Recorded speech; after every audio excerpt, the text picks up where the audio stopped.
affair with the enemy, the bed scene after which they were never forgiven. Lena traced the rim of her wineglass, the city lights of rival metropolis Viridia blurring into a constellation of broken promises below. Across the table, Marcus Sterling, CEO of Sterling Corp, her company's fiercest competitor, watched her with an intensity that both thrilled and terrified her. For months, they had been locked in a brutal corporate war, a battle of patents, market share, and public perception. But behind the boardroom doors, a different kind of war was being waged, one of stolen glances, lingering touches, and late-night calls that blurred the line between enemy and something else. Tonight was the annual Innovators Gala, a supposed truce where industry titans mingled under crystal chandeliers. But for Lena and Marcus, it was a powder keg. "You looked stunning, Lena," Marcus said, his voice a low rumble that cut through the polite chatter of the room. He wasn't supposed to affect her like this. He was the man trying to dismantle everything she had built. "Don't," she replied, her voice tight. "We both know what this is. A game." Marcus leaned in, his cologne a familiar, dangerous scent. "Is it? Or is it the only real thing in this entire room?" His words were a spark, and the air between them crackled with an energy that had been building for far too long. He stood, extending a hand. "Walk with me." Against every rational thought, she took it. They found themselves on the deserted rooftop terrace.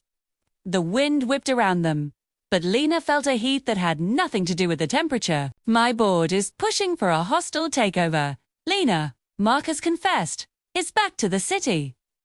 They see weaknesses. They want to gut your company." Lena's heart hammered against her ribs. This was it. The final move. "And you? What do you want?" Marcus, who turned, his eyes searching hers in the dim light. "I want to burn the boardrooms down and build something new." "With you?" The proposition was insane. A merger of this magnitude was impossible, a fantasy born from forbidden desire. But the way he said it felt like a lifeline. Too. He stepped closer, closing the last inch of space between them. "This is madness," she whispered, as much to herself as to him. "Then let's be mad," he murmured, before his lips met hers. The kiss was everything their rivalry was not. It wasn't a battle, it was a surrender. A torrent of suppressed emotion unleashed under the silent watch of the stars. All the tension, the anger, the secret admiration, it all melted away into a single, undeniable truth.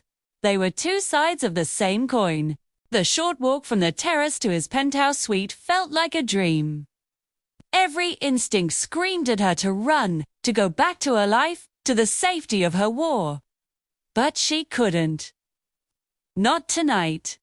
Tonight, she needed to see this through, to understand what lay on the other side of hatred. The door clicked shut behind them, sealing them off from the world. The room was minimalist, powerful, just like him.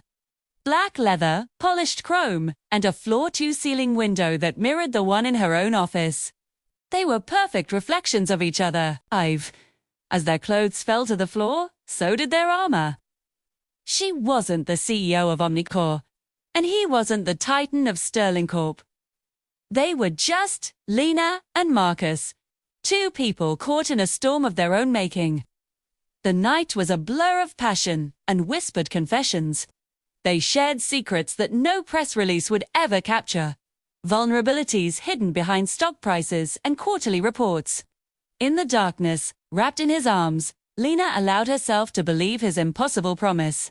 A new world, built together. It felt like absolution. Like a beginning, she'd no idea it was the end. Lena awoke to the cold light of dawn and an even colder emptiness beside her. Marcus was gone. A folded piece of paper sat on the pillow where his head had been. Her hands trembled as she opened it. The note was short, brutal, and written on Sterling Corp letterhead. Thank you for the insider information. The weaknesses you confirmed last night will be invaluable for the takeover. Business is business. The words didn't register at first. Insider information. She replayed their conversation, her blood running cold. Her late-night ramblings about her company's struggles, her fears about her new project's vulnerability. She hadn't been confessing to a lover. She had been debriefing an enemy. Her phone buzzed violently on the nightstand. It was her Lena. Turn on the news. Sterling just initiated a hostile takeover. They announced it an hour ago.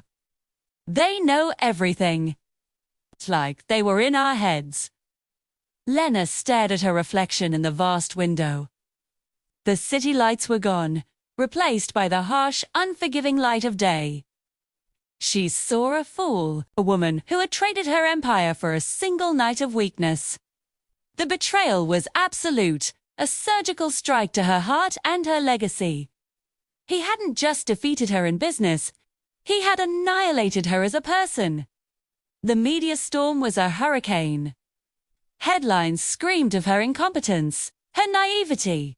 CEO seduces, rival loses everything. Her board, her employees, the very people she had fought for, looked at her with a mixture of pity and contempt. She was a pariah. Jet not only failed them, she had willingly handed the enemy the keys to their kingdom. They would never forgive her. How could they, when she could never forgive herself? Years passed. Sterling Corp absorbed Omnicorp, and Marcus Sterling's empire grew to unprecedented heights. He was lauded as a genius, a visionary who played the game better than anyone else. No one spoke of how he won. Lena disappeared from the public eye, her name a cautionary tale whispered in boardrooms. She moved to a small coastal town, trading her power suits for worn jeans and her penthouse view for a small cottage overlooking the ocean. She expected to live a life of quiet regret, haunted by the ghost of her former self. One day, a package arrived. It was heavy, wrapped in simple brown paper with no return address. Inside was a thick, leather-bound journal. The handwriting was unmistakably his. Her first instinct was to burn it. But curiosity, that old, familiar traitor, won out. She opened it. It was Marcus's private journal dating back to the months before the takeover. She read about his own pressures, the relentless demands of his board. A group of sharks who wanted to see her fail, not for business reasons, but for personal ones. They saw her as a threat to their old boys' club. Then she got to the entry from the night of the gala. He wrote about his conflict, his genuine admiration for her, his insane idea to merge their companies. He had meant it. But the final entries, written in the weeks after the takeover, revealed the true, devastating twist. His board had known about their secret affair. They had blackmailed him. It was simple. Initiate the hostile takeover, using the leverage he had. They would leak fabricated photos and ruin Lena's reputation in a way that had nothing to do with business, painting her as unstable and erratic. They would destroy her utterly, personally and professionally. He was given a choice: take her company or let them destroy her soul. He chose the lesser of two evils. He chose to be the villain in her story to save her from a fate far worse. The takeover was his brutal, twisted way of protecting her. The final page was a single sentence, written recently. I hope, one day, you'll understand. I live with the consequences every day. I lost the only thing I ever truly wanted to build. Lena closed the journal, the sound echoing in the quiet cottage. The waves crashed against the shore, washing away years of hatred, replacing it with a profound, aching understanding. He hadn't been her enemy, he'd been her shield, disguised as a sword. They were both victims of a game far bigger than their own. She was never forgiven by her world for what she had lost, and he was never forgiven by his for what he had won. They were two lonely monarchs of broken kingdoms, forever bound by a sacrifice no one else would ever understand. And in that shared silent ruin, Lena finally found a strange, heartbreaking peace. The anger was gone. All that remained was the quiet tragedy of an affair with the enemy. Thanks for watching. If you enjoyed this story, don't forget to like, comment, and subscribe for more.